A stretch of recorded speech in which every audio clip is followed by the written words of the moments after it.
talking, and I think that's a danger, and I like to bring that up, of social media, social influencers, motivational speakers that get placed on these pedestals. There's so many of them out there. And instead of going to like a licensed marriage family therapist or a licensed professional counselor or a licensed whatever that specializes in couples counseling, they look to Instagram, they look to social media, they look to a really shiny, splashy, glamorized event to attend, and it's very well marketed, and so that's very appealing. And then people in some cases get very let down when things aren't as what they thought they were, as what they seem to be to the person watching it and consuming this information, basically.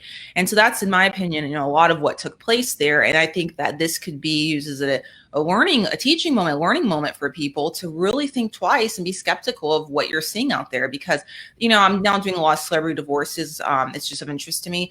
And time and again, there's even one celebrity that came out and was like, yeah, we really just kept our problems private. We didn't want people to know what our, relationship really looked like. A lot of people thought that, they're the perfect couple and this is somebody different. And so you bring up a really good point that I haven't thought of before. And that's people, influencers on social media having big following, giving out advice when they may not have been formally trained, to do so. And so that's pretty interesting. I've never even thought of that.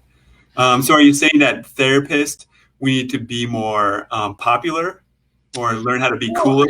I don't think there's a single one size solution here. And I've thought about this a lot, actually. So the thing about it is that, people that are actually licensed, have all the credentials, have all the training, whatever the profession is, let's just say with regard to what we're talking about here, have spent years training, years in school, years jumping through all of the regulatory hoops. And so they don't have time to make social media a full-time job, because they have a job that involves them being like in real life, like not posing and wearing fancy outfits and accessories. And that's what their focus is. Like even me right now, the reason I'm able to even sit here with you and do this right now is because I've finished doing all of that. You know what I mean? During that time, I had limited time. Like, I definitely could have grown a significant following had I if I would have had more time and not been training, basically, right? And going through all of that.